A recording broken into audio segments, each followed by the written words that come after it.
नई दिल्ली में आयोजित राष्ट्रीय गुणवत्ता सम्मेलन में रक्षा मंत्री राजनाथ सिंह ने ऑपरेशन सिंदूर की प्रशंसा की। उन्होंने कहा कि भारतीय सशस्त्र बलों ने पाकिस्तान और पीओके में आतंकवादियों के खिलाफ जो सटीक और साहसिक कार्रवाई की, वह गौरव का विषय है। इस ऑपरेशन में 9 आतंकी शिविरों को ध्वस्त किया गया और कई आतंकवादी मारे गए। साथियों, सबसे पहले तो मैं हमारी आर्म्ड फोर्सेज ने कल जो कार्रवाई की है, जो शौर्य और पराक्रम दिखाया है, उसके लिए मैं हृदय से बधाई देता हूं।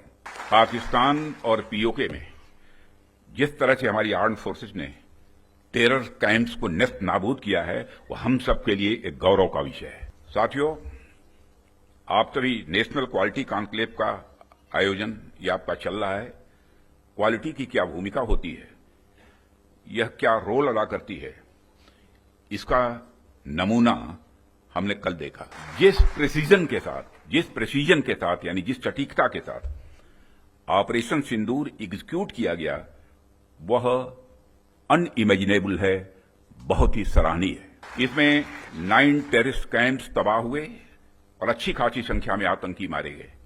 जिस तरह से इस ऑपरेशन को किसी भी इनोसेंट को नुकसान पहुंचाए बिना मिनिमम कोलेटरल डैमेज के साथ अंजाम दिया गया, वह इसलिए संभव हो पाया क्योंकि हमारे formidable and professionally trained arm forces के पास इक्विपमेंट भी हाई क्वालिटी के थे। ऐसे में इस क्वालिटी कॉन्क्लेव को मैं बड़े महत्वपूर्ण कॉन्क्लेव के रूप में देखता हूं। मैं इस आयोजन के लिए डिपार्टमेंट ऑफ डिफेंस प्रोडक्शन और इनके secretary defence production Shri Sanjeev Kumar को भी हार्दिक बधाई देता हूं और क्वालिटी एश्योरेंस ऑर्गेनाइजेशंस को भी मैं बधाई देता हूं। साथियों, अभी मैं इस कॉन्क्लेव की थीम देख रहा था, fast tracking of quality assurance through integrated approach and technology enabled processes. आपकी यह थीम मुझे बेहद अच्छी ही नहीं लगी, बल्कि दिलचस्प भी लगी, इंटरेस्टिंग लगी। वैसे भी पूरी दुनिया में इसमें बड़ी तेजी से डिसरप्टिव चेंजेस हो रहे हैं और खासकर डिफेंस सेक्टर में तो लगातार नए नए ट्रांसफॉर्मेशंस ये देखने को मिल रहे हैं। ऐसे में क्वालिटी असेसमेंट को फास्ट ट्रैक करना न सिर्फ रेलेवेंट है, बल्कि मैं समझता हूं यह समय की मांग है।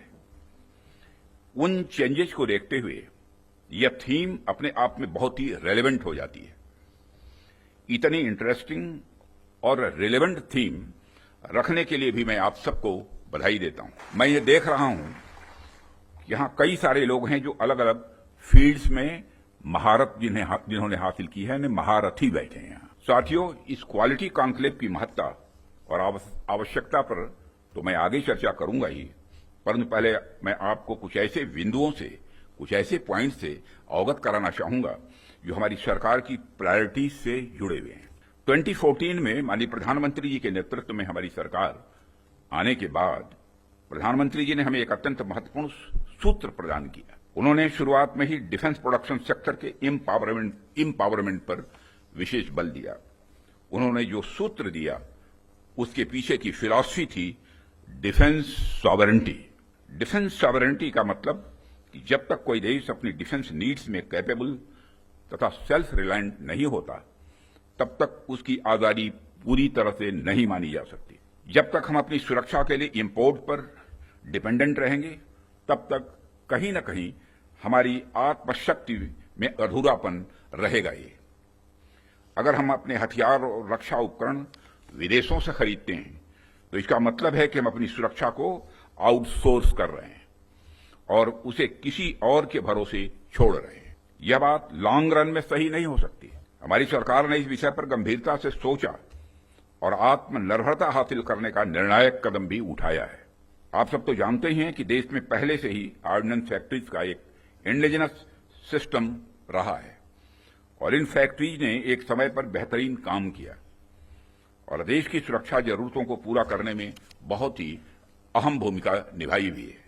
साथियों, मेरा यह भी मानना है कि हमारी क्वालिटी असेसमेंट एजेंसीज को अपनी डेफिशिएंसीज पर भी हमेशा ध्यान रखना चाहिए और किस प्रकार इन डेफिशिएंसीज को मॉडर्नाइजेशन और टेस्टिंग इंफ्रास्ट्रक्चर के डेवलपमेंट के द्वारा दूर किया जाए, उस पर भी कार्य करते रहना चाहिए, ऐसा मेरा सुझाव है।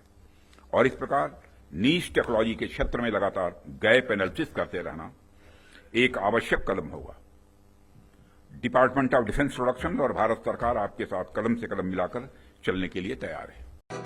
राष्ट्र सर्वप्रथम, राष्ट्र सर्वप्रथम, राष्ट्र सर्वप्रथम, राष्ट्र सर्वप्रथम।